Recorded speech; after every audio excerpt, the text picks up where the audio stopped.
Filming the filmer. You remember these, right? Probably was about $4,000 when it was new. And now, you know, it's a dinosaur. Don't you wish you could look through one of these and go back into time when this came out and see the place and time that where you're at? I'm Scott McCrorie, and I'm on the hunt. I'll tell you what, I'm crisscrossing this country in my old '63 Cadillac, looking for all the goods. I want the old stuff. You know what I am? I am a modern day treasure hunter. I am constantly looking for the best to bring my clients.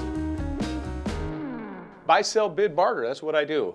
I'm running through these fields down around Top, Texas, and I saw this, and it was like, whoo, it was like, holy. It's a beautiful 1870s solid walnut farm table. It's only 2 boards encompass the top, which is stunning. I mean, you just don't find these anymore. To put a title on me is a very challenge. I'm a geek about this stuff. I hate to use the word picker, but I'm really a designer. You know, I'm a connoisseur of all things old. That's it. All right, let me count. I like to make the dough, and I like to find the items to sell. This is from a carousel ride made in England. It's all hand painted. It's 80 to 100 years old, which makes this f***ing rad. Over here, this is pretty awesome.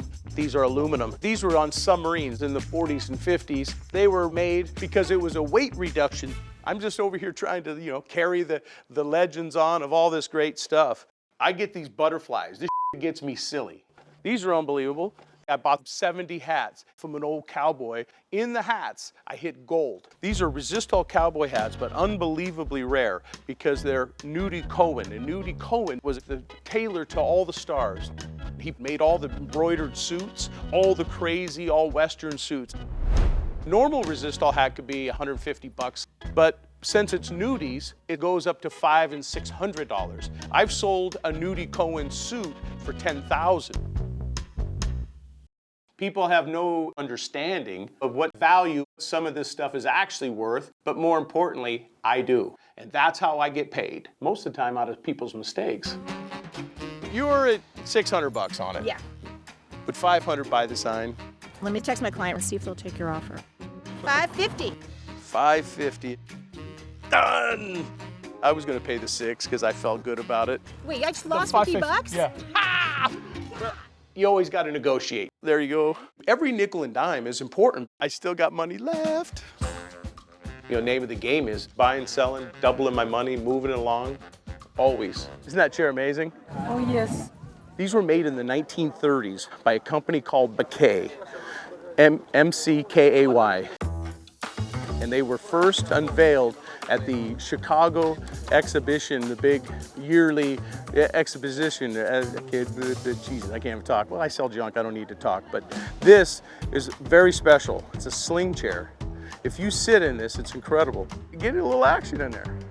I mean, you might get in that thing and you may not get out the rest of the day. So let me tell you, right? Look at that. So it's all spring, you get me? It's unbelievable. American made. I bought them for $700 and I sold them for $1,600, so I more than doubled on them. Double pays the rent.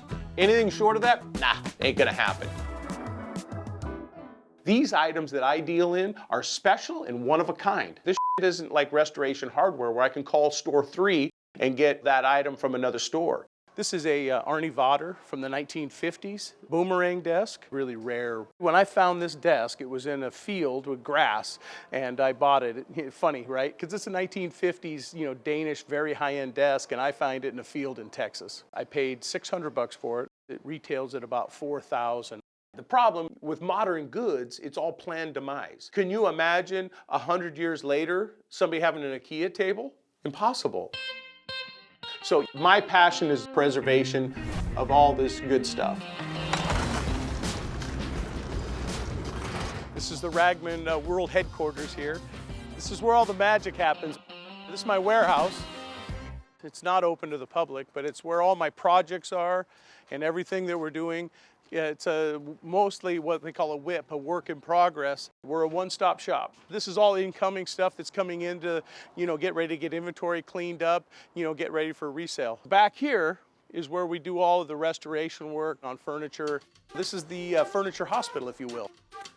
The nice thing about when you can repair it in-house, you're not paying a lot of money for outside, because restoration is very expensive. Obviously, we're buying things distressed, broken, fixed, need to be refinished. When it's banged up, I buy it appropriately. I buy it very cheap. Then I can come in here and get it all restored. We fix it, we make it beautiful again. So I get the top dollar at the retail. I'm a small town guy. I grew up on a farm in Washington State. I grew up on a dairy farm. We had 300 acres. It was right on the water. You know, we had all these outbuildings. So literally all my life I was exploring in all these old barns and, you know, finding stuff. There was stuff there from, you know, the turn of the century.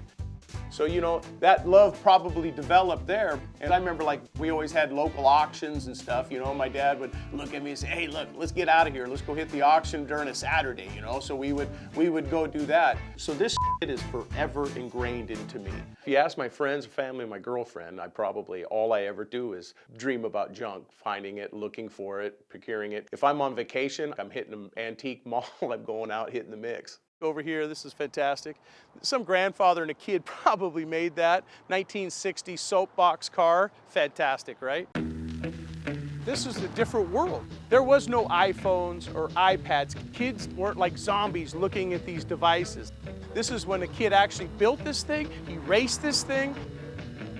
He was pissing his pants when he got this thing out, and he was sitting in there with his goggles like this, you know, they're racing, people are cheering, and he's like ready to go. These are the feelings that I get evoked when I see this kind of thing. It's not just an item. This was somebody's life, and they built this, you know? Unbelievable. I never limit myself. I don't care if it's jewelry, I don't care if it's artwork, mid-century modern. I'm buying trucks, cars, Harleys, books, military, Western and Western culture, old vintage rugs, pop culture, taxidermy. All of it is my jam. So I'm a generalist. Look at this. It's like a homemade ring. A lot of times these are gold. Literally, I love it all. This is early. It's got an Oxycom barrel. This is a cowboy Cadillac. This is a sleeper. Modern art, you know, candelabras, pottery. Look at the cops. Look at the Tommy guns. That's some gangster stuff right there. You know what I'm saying? Like this pair of pants is about $800. This is about a $1,500 pair. Everything, man. I love it all. I have every kind of client from up and down the spectrum. So I'm constantly, you know, acquiring inventory. Vans, shoes. Everybody knows Vans. I got Vans on right now. But these are Vans boxes from the 60s and 70s. Made in USA is key, because Vans now made overseas, right? You know, and something like this, it's just a box. But it's highly collectible. 25 to 50 bucks for a box. Somebody collects everything. Here we are on the road, grinding out there for a few bucks. This is it. I got a really good client. His name's Chip. He owns a bar called the Stockade. Get my dance ready to go. Let's see if we can go make some money over here at this place. I got my pal here. He's ready to rock. Chip buys a lot of really high-end taxidermy. So we're gonna roll this in and see what we can work some magic. I got this amazing piece of taxidermy. It's a big bison, right? She sure is cute, but she don't say much. It's expensive to do the taxidermy on them. So bisons are getting hard to come by. Woo! Here we are.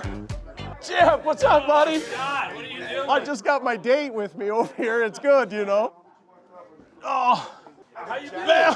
Good to see you. So you were looking for some taxidermy? 'Cause Yeah. we know you love the taxidermy. I love it. I love it. Hey, you still got the big bear? Yeah, I got the bear. That's it. That's part of the private collection, though. Yeah. That's the stash. Yeah. Okay, all right. So the buffalo, it's a juvenile. Came out of Bakersfield. This was a fixture in the antique mall. They shuttered the doors a couple years ago. It's been sitting in there. So I went up and made a haul out of there and dug everything out. I'm at 23 on that guy. I could go like $1,800, I think. I go by the premise of my gut, and good is good, and all the knowledge that I've acquired by doing this full time every day. You know, look, $2,000 and a bison burger. I can't get to 23. Yeah. There's 2. There it is. Reality is, buy, sell, bid, barter. It's either a hobby or it's a living. And to me, it's a living, and I kick ass at it. Looks great there. Perfect. Da, da, da, da. Another satisfied customer.